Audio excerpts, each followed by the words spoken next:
Hey YouTube. So I'm back with a kind of new concept, kind of something that's been bugging me slash on my mind lately. Um, Basically this video is going to be 100% raw. It's not going to be scripted. It's not going to be pre-written out. Like, I'm literally just sitting in my little office thing, with my phone and my laptop pretty much in front of me. So I haven't written anything down. I don't even know what I'm gonna say. I might ramble. If I ramble, then I apologize, which I'm doing right now, so I apologize. But basically the point of this video is, the problem with a lot of society now is that everyone is so quick to jump to conclusions about other people's business and other people's lives. So with that, I mean, you can say, oh, I know that person, but knowing that person is really different than knowing of that person.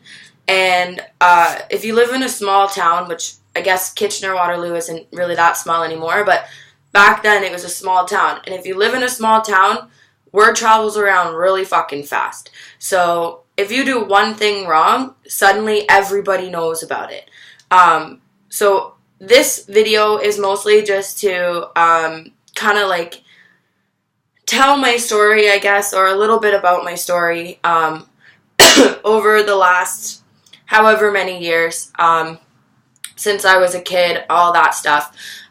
Just to kind of let you guys know that there's probably other people out there, and I know that there are other people out there that are experiencing some of the same things that you are, maybe not in the same order, maybe a little bit harder, a little bit easier than you do, but I mean, everybody handles pain differently, everybody has their own story, so this video is pretty much just mine, or at least like a little bit of it. I mean, obviously, as I get more comfortable with explaining stuff that happens in my life or happened in my life, you guys will obviously learn a little bit more about me.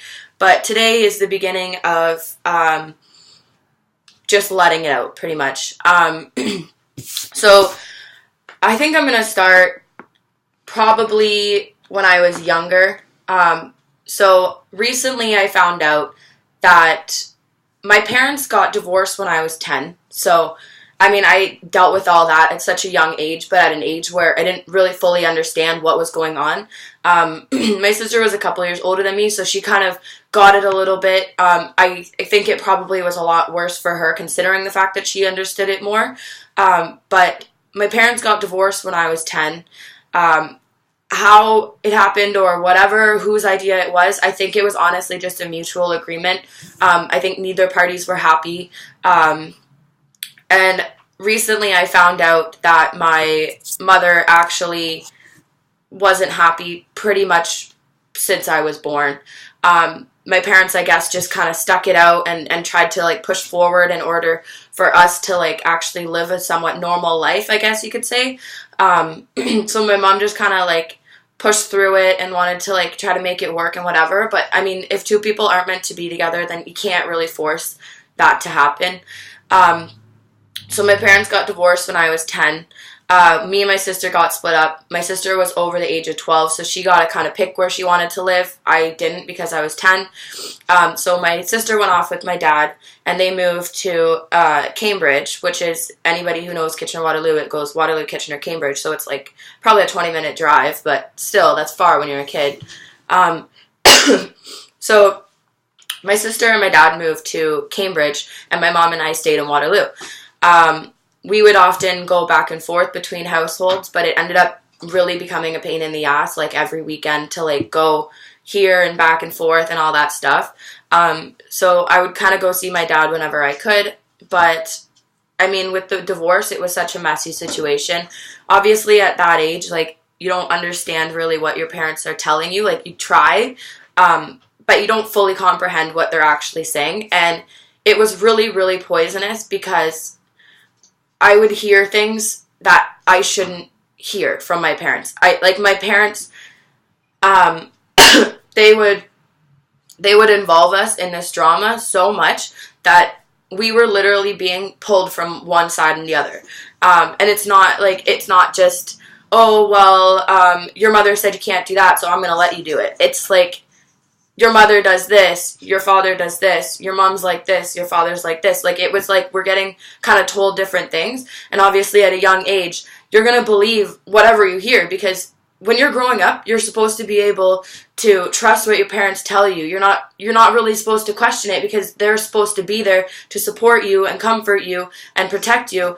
And you're going to believe your parents. Like, regardless, you're going to believe your parents. And the problem with my parents' divorce was that it wasn't so much that it was even sides that were kind of like talking smack.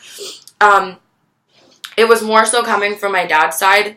And my mom isn't the type of person to really like speak up. She's sorry, I have a terrible cough. She's more the type of person to just kind of like, okay, people are going to believe what they want to believe. I know the truth. I'm not even going to argue. Like, you have your own mind. You can believe what you want to believe, kind of thing. But in our eyes as kids, her not standing up for herself, or so it looked like she wasn't standing up for herself. Holy shit, the bunny's going crazy. For her not like standing up for herself, it kind of looked like she was guilty and she had something to hide. So, of course, we're going to listen to my dad more, because we're only hearing my dad's side of the story. Like, we didn't hear about my mom's side, because my mom never talked smack about my dad. So, of course, like, I would come home from being at my dad's for a weekend, and I would be in a complete shit mood. And it was just because I was getting fed all these lies, and I didn't want to hear this thing about my mother, because I live with her. She's my mother. So I would come home, and I would be in the shittiest mood possible. I would take it out on everybody. Like, I feel terrible for putting my mother through all of that, and I feel terrible for anyone that I treated like shit going through those years, because that is not me at all. And a lot of people kind of like latch out, obviously, if they have their own shit going on. And some people have forgiven me. There's a couple people that say, like, you know what, like, I knew you were going through shit, so I didn't take anything. Like, if you were a bitch to me, I didn't take it personally, kind of thing. So I'm really grateful for that. But at the same time, I was not myself. So as soon as about grade 7, because it happened when I was like grade 6. So about grade 7, grade 8, I started to turn towards self-harming. So that would be like cutting. So I would have things, I don't have them anymore, but I would have things like carved into the top of my wrist. I cut myself like right on the crease of my elbows right here. I know it's so cliche, but I usually did the ankles, but that's because I like played baseball. I could put my socks over it. I could hide it with my jeans. And the one time I remember, I don't know what happened. I got in a wicked fight with my mom or something, or my dad said something and it set me off or whatever. But I was at my mom's house, and I was an emotional wreck, and my mom didn't know what to do with me at that point, because I was latching out, I was rebellious, I was cussing and swearing at her, I was cutting myself, like, it was bad. I spiraled so quick. And the one time I remember I was sitting in my room, and I was an emotional mess, and I was just pouring tears, and I didn't know what to do. I was having like a panic attack and whatever. And I carved the word fuck written right up the side of my leg. Like, literally from my ankle to my knee. I had the word fuck written so deep.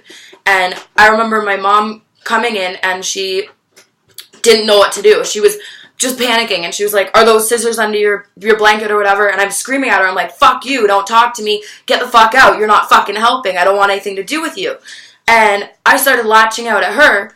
And she was crying hysterically in the doorway, and she's like, "I don't know what to do with you. Like, do I send you to a hospital? Like, I don't know what to do with you." Like, I was out of control, and it broke her heart to see her daughter, like, going through that stuff. And, oh, fuck, sorry. And honestly, like, if I got sent to that hospital, I don't think anything would have gotten better. Because being in a tiny little white room, pretty much being in there because they're calling you psychotic or, like, mentally ill, like, that would have not helped me at all. So, of course, I scream at her. I'm like, "Are you fucked? Like, that's just gonna make matters worse," and whatever. And I was like, "Just leave me the fuck alone." And eventually she walks away, she's crying. And I had a bond with my sister because, like, her and I used to sit on the stairs and listen to our parents argue. And my mom wouldn't come home for dinner. And, we would kind of like wonder, because I would always call my dad, or my mom, or someone would always call home after work. And I remember my dad saying, oh, your mother's probably not going to come home. Like, what do you guys want for dinner and stuff like that. So I don't know. I never really had that like bond with my mom since the divorce. And my sister and I kind of just stuck through it as much as we could together. So, of course, my mom, walking away crying, goes to my sister and says, Hill's out of control. Like, I don't know what to do with her.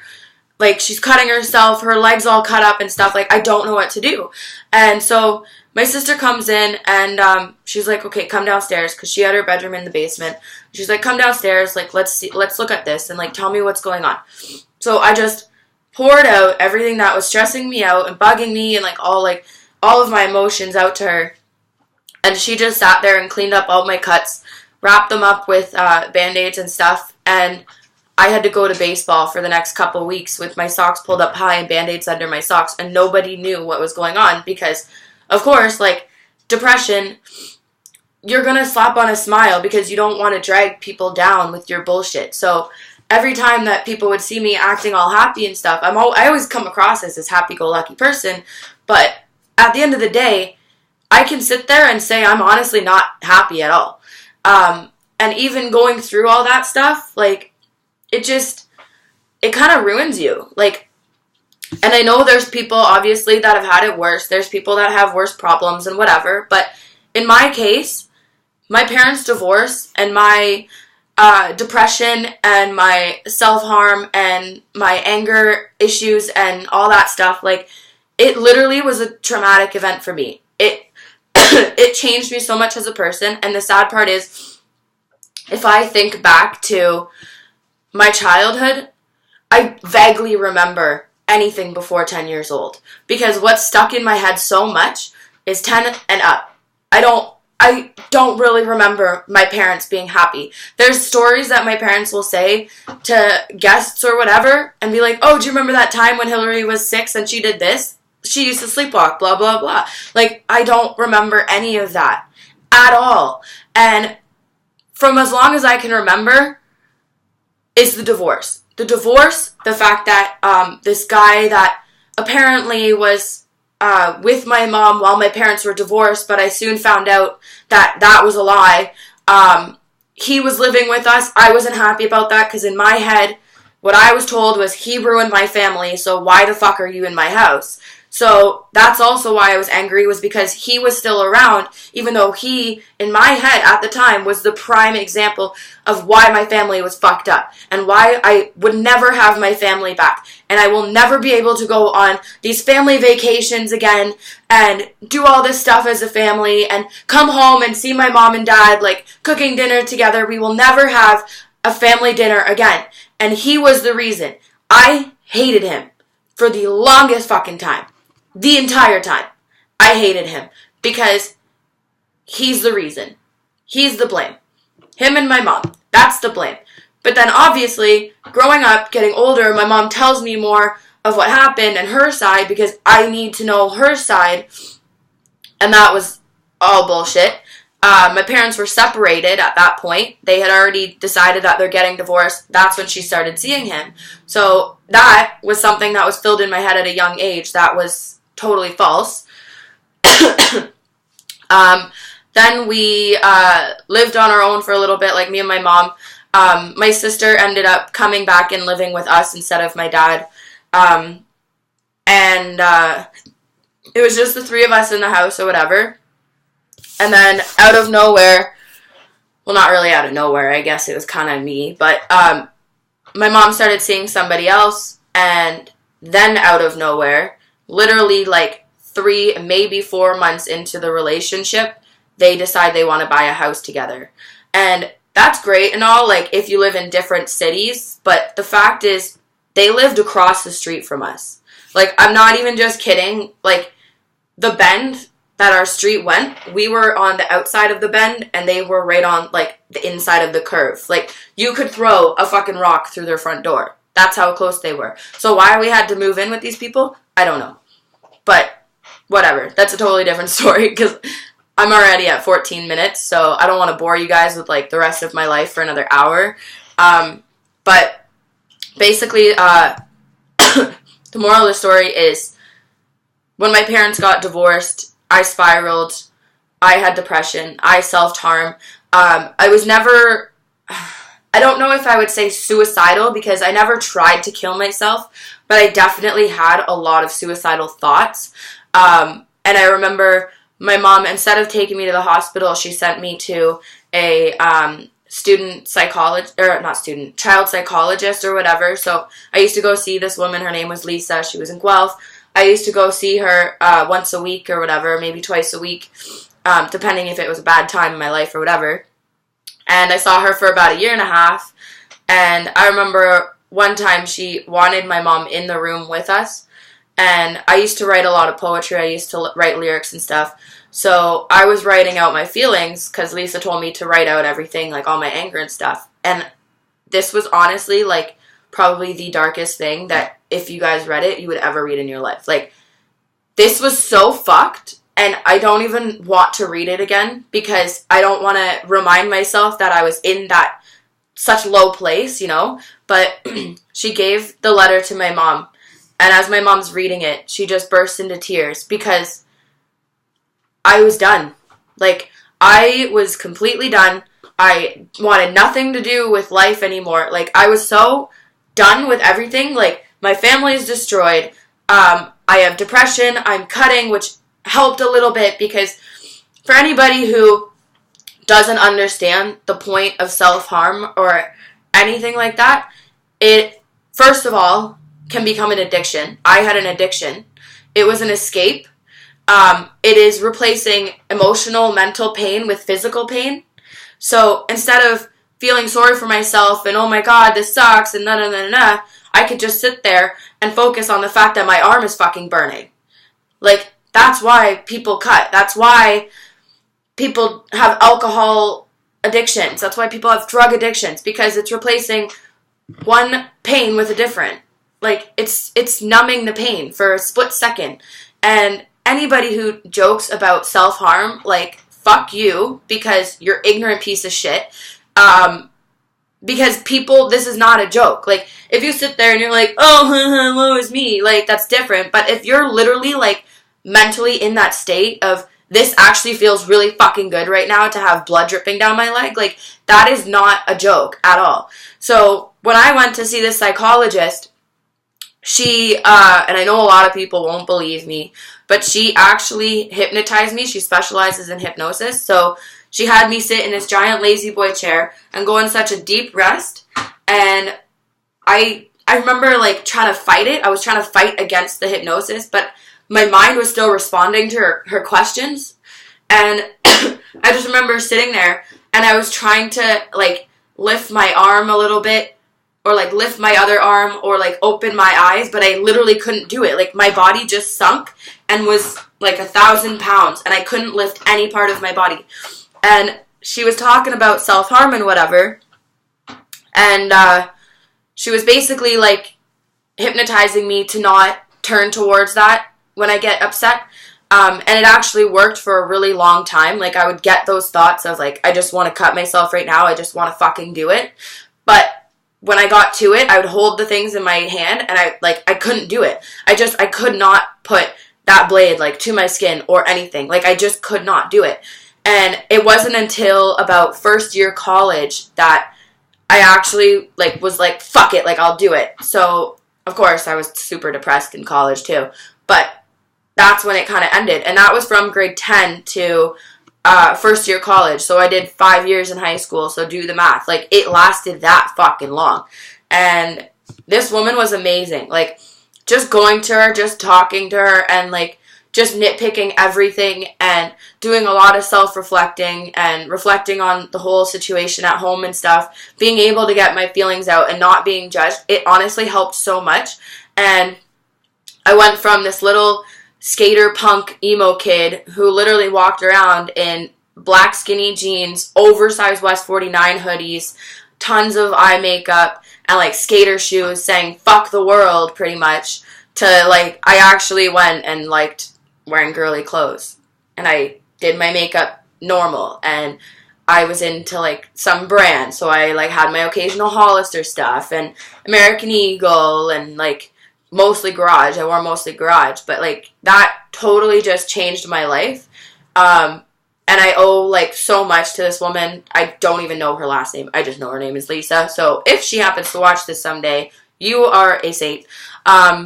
But yeah, so I'm just going to end this video right now because it's 20 minutes, but basically that is a little brief of my childhood, my parents' divorce, self-harm kind of things. I have this concept that I want to do, and I've been kind of like asking a couple people how to go about it, but I think I'm just going to do it like this. So basically, if you have a problem or situation or whatever, like, I've been through so much shit besides getting pregnant, overdosing, and being killed. Well, I haven't been stabbed. But, like, those 4 things, I've pretty much, like, been through everything else. So if you have any sort of, like, problems or you just want, like, an escape and you want someone to talk to or whatever, like, I will put an email down in the description, or, like, shoot me a message on my Facebook page. Just search up, like, Hilary Gowing, and I think it has a stupid little exclamation mark that I can't really get rid of. Just shoot me a message on Facebook or something. We can talk if you feel comfortable enough. I do want to give advice on camera. It would be 100% anonymous, just because I know there's a lot of people that usually are going through somewhat of the same things or the same things at the same time or whatever. So it's a little bit more reassuring. I wouldn't just be giving advice to one person. I'd be giving it to everybody who watches this. So that's, like, one thing that I want to do. The other thing is, I think it's really important for people to have a way of expressing their stories without being named or targeted or exploited or anything. So if you have a story of your life, or you have a time period of your life that you think would help by telling other people and educating other people on it, if you think that by telling it could help somebody not cut themselves or not do the drugs or not commit suicide or something, then let me know. Like, send me your story, send me your background, whatever. Again, it will be 100% anonymous. If you want, I could say a first name and a city, or I could say this person, blah, blah, blah. But I think it's really important that people have that chance to say their story and not worry about being judged or being bullied later on because people find out it's them or whatever, you know? Like, it's really hard, I think, for a lot of people to openly talk about what happened in their life or what goes on in their life because everybody is so quick to judge. And I think if we do this thing where we can say our story and not be named, it just kind of lifts a weight off your shoulders that you've gotten it out. You've told people, you can breathe, you can move on, kind of thing. And I mean, it will definitely obviously help other people that are going through the same thing as you. So that's another key reason that I'm sitting here today, and I told you a little bit about my life and about a really, really dark time in my life. Like, obviously there's more stories that I could tell you, and you'll probably learn them eventually, but I mean, for right now, this is a part of my life that a lot of people don't know, and I feel like it's such an important thing to bring attention to. So yeah, if you have advice that you need, or just like someone to talk to or whatever, you can always hit me up on Facebook or whatever. If you have a story, write it out however you want it. Please try to at least be grammatically correct. Wow, I cannot talk. Fridays, I swear. Please be grammatically correct in them. I don't want to have to sit here and try to figure out what the fuck you're trying to say. So if you could try to make as much sense as possible, just send me whatever. I will be more than happy to read your story, tell your story to a bunch of other viewers that can relate and you can help out. So I'm going to cut this short now because it's 25 minutes long. But yeah, so if you like this video, hit the like and subscribe button. Obviously, I'm going to try to be making more videos. I don't know if I'll still do my usual rant videos. I mean, everybody gets a kick out of me being angry, so it might just happen. But we'll see. So, yeah, happy Friday, guys.